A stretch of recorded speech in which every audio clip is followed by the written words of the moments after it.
শপথ নেয়ার পরদিনই নিজ নিজ দপ্তরে কাজে যোগ দিলেন মন্ত্রিসভার নতুন সদস্যরা। সবার সাথে শুভেচ্ছা বিনিময়ের পর জানালেন, বর্তমান সরকার নির্বাচিত হয়েছে 5 বছরের জন্য। ভালো কাজ করেই এই মেয়াদ পূর্ণ করতে চান তারা। সকালে প্রধানমন্ত্রী শেখ হাসিনার নেতৃত্বে ধানমন্ডি ৩২ নম্বরে বঙ্গবন্ধুর প্রতিকৃতিতে শ্রদ্ধা জানান মন্ত্রিসভার নতুন সদস্যরা। পরে আওয়ামী লীগ সভাপতি হিসেবেও শ্রদ্ধা জানান শেখ হাসিনা। এ সময় মন্ত্রীরা জানান, আইন শৃঙ্খলা পরিস্থিতি নিয়ন্ত্রণে রাখাই এ সরকারের মূল চ্যালেঞ্জ। রাজনৈতিক দলকে বাইরে রইল ভিতরে রইল এটা বড় কথা নয়। আজকে যে সরকার গঠন হয়েছে আমি মনে করি স্বতঃস্ফূর্তভাবে মানুষ এই সরকারকে স্বাগত জানিয়েছে। সুতরাং কে আসলো বা আসলো না এটা বড় কথা নয়, মানুষ আছে কি নাই এটাই হচ্ছে বিচার্য বিষয়। বঙ্গবন্ধুর প্রতি শ্রদ্ধা নিবেদনের পর মন্ত্রীরা যান সচিবালয়ে নিজ মন্ত্রণালয়ে। প্রথম দিন সচিবালয়ে কর্মকর্তা কর্মচারীরা ফুলের শুভেচ্ছা জানান মন্ত্রীদের।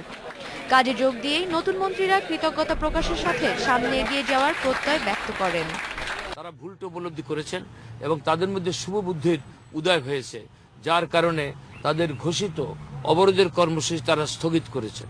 এবং এভাবে যদি তারা এই রাজপথের হানাহানি বন্ধ করে একটা সত্যিকার অর্থে একটা আলাপ আলোচনার পরিবেশ তারা সৃষ্টি করেন, এটা আমাদের সকলের জন্য ভালো হবে। গণতন্ত্রই হলো একটা সমঝোতার বিষয়।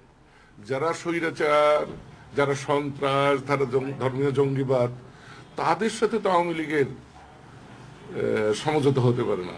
যে আমরা একটা সবচেয়ে গুরুত্বপূর্ণ কাজ করার দায়িত্ব নিয়েই মন্ত্রণালয়ে আমরা সবাই কাজ করছি। সেটি হচ্ছে আমাদের নতুন প্রজন্মকে গড়ে তুলতে হবে আধুনিক যুগের একজন শিক্ষিত, জ্ঞানী, দেশপ্রেমিক এবং মানবিক মূল্যবোধ সম্পন্ন নাগরিক হিসাবে।